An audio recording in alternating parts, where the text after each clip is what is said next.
There was a game for the Famicom, a game in where a film crew gets trapped in a haunted house with zombies, ghosts, flying chairs, and apparently a lack of fucking pockets, because item management in this game is annoying as fuck. But we're not here to talk about, Tokuro Fujiwara's haunted house of vacuums. We're here to talk about the project that was so scary, so new and revolutionary at the time, he had to get the guy that made Goof Troop to direct it because, and I quote, "I chose him because he's a scaredy cat. People who don't get scared don't know what horror is." And that remark came back to bite him in the ass when they gave the internet a massive boner with their new villainous. But, we'll talk about that later. Right now, we're here to talk about the original 1996 version of Resident Evil. Resident Evil. Yes, the father of all survival horror, because the granddad of horror is Alone in the Dark with its reckless use of frogs and redheads. But I digress. Resident Evil, or Biohazard in Japan, is the game that opened the floodgates to the survival horror and gave people what they wanted, a gritty and realistic nightmare that gave PlayStation owners more reasons to change their underwear than the dreaded Y2K. It puts you in the shoes of either main girl Jill, the sandwich, aka the master of unlocking, and the biggest star, well, at least in one person's eye, and the man, the meat, the legend, Chris Boulder punching Redfield. The Star's Alpha team is searching for the Bravo team in the outskirts of an American town called Raccoon City. Gruesome murders are happening, and you have to check what the fuck is going on because the victims were eaten. You got fat, but we starved on the streets. And upon arrival, they discover that the majority of the Bravo team is dead. Dead as hell. I'm sorry. What is wrong here with Jill? Was she in desperate need of a bathroom, or was there the fine smell of fresh poop in the air? Did you see these dogs? I mean, could you? Not really? Well, that's because the opening in PAL and NTSC territories was censored. Because this game that has on the cover that was intended for mature audiences was too real and problematic for adults? Oh, but not just violence, no siree. They also censored smoking. Why would you do that? Why would you do So, that? let me get this straight, Capcom. This is okay, but this is not. I get it. I don't get it. Let me add, again, this is for adults. But, whatever. The Stars team runs like fuck, so the dogs don't catch him, and then... What is this? This is someone's house, Barry. What a mansion! I stand corrected. But it is in here we come across one of Resident Evil's more iconic characters, the Spencer Mansion. When this game came out, this place looked awesome, especially with the pre-rendered backgrounds and weird architecture that made you feel claustrophobic. It looked like a place where people would live in, but also suffer a lot. It's got a lot of details and puzzles that are fun to traverse, and there's always danger around the corner. But the mansion itself is just the tip of the iceberg. There's also an outhouse, a courtyard, a cave, and believe it or not, a lab. I cannot stress this enough. The mansion is the centerpiece of this game. Sure, you have Jill, The master of unlocking. Barry, Yeah. Rebecca, My interpretation is off a little. and all of the other characters, but jokes aside, the mansion has a life of its own. It draws you in and makes you believe that you're there, having the same nightmare that Alpha Team is having. There's something that I do have to admit. It has aged. It's a game from 1996, what did you expect? But I ask you to give it a try, and then you can enjoy the Spencer Mansion in the remake that is truly the finished masterpiece, but we'll leave that one for another time. To tie all of this together, they created this great soundtrack that puts you in the shoes of your protagonists. Imagine being chased by zombies. You go door to door expecting only danger, but then you hear this. This tells you that you are safe for now, because there's still danger around. It gives you a soothing and calming melody that can help you chill, but it's ominous enough not to let you relax completely. The whole soundtrack puts you on edge and tension, and it only got better from there. All of the later games have a new iteration of the safe room music, but none of them has this shit! Well, not even the first one has this, actually. Only the DualShock version of the director's cut. But why is this so horrible? My guess is that every instrument in the mixing was set to the same, and well, this is the result.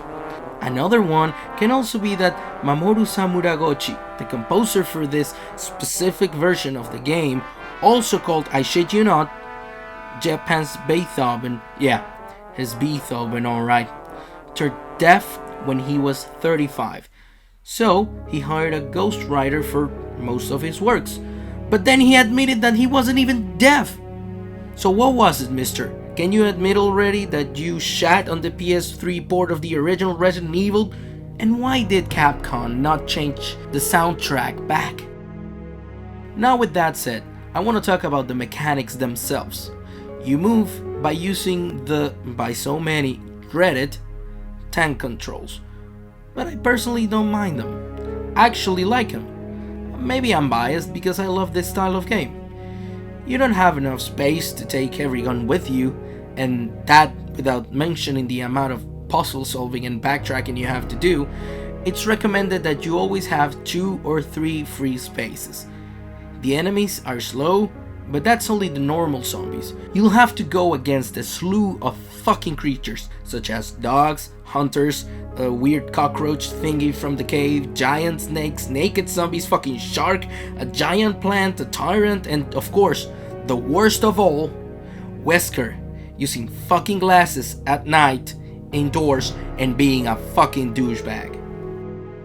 One thing that will keep you on the edge during the entire game is that saving is not something you're entitled to.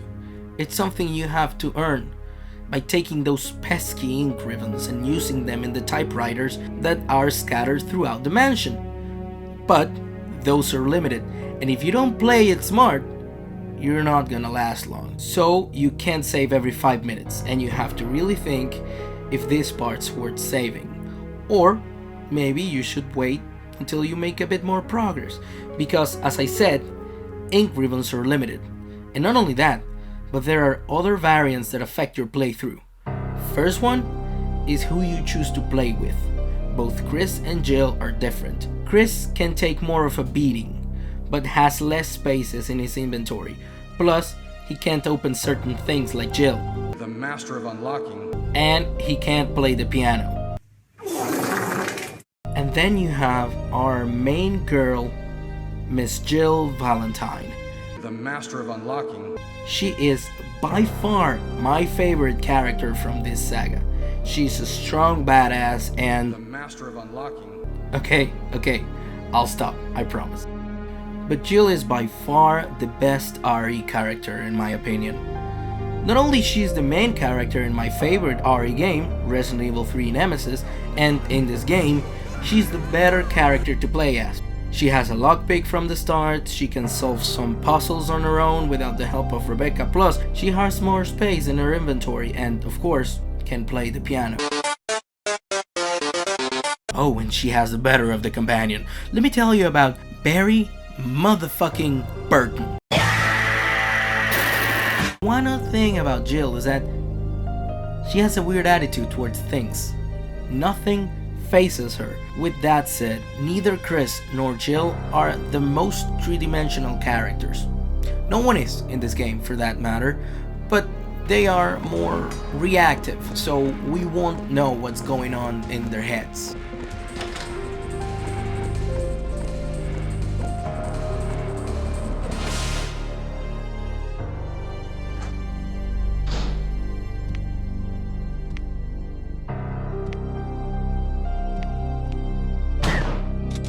As good and well put together the mechanics are, and as great everything else is, I can't with Wesker's bleached hair, man. Look at that in the cinematics.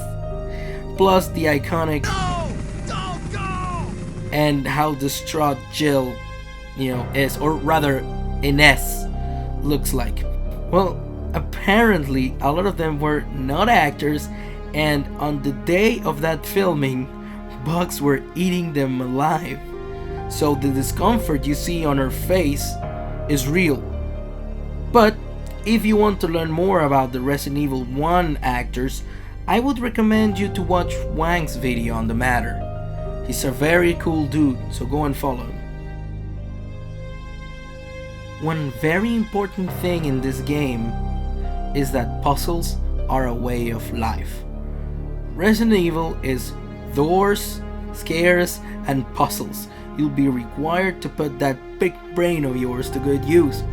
If you want to advance the story, that is. Unless you want to be a To Jill sandwich. You're right. Thought I was going to make a video without that? Without Barry's wisdom? Not a chance, cowboy. Oh my god. Are you okay? Yeah, I was almost a Claire sandwich. Does Barry tell everyone that story? And one thing that annoys me from this game is that there are no indicators for when you're hurt.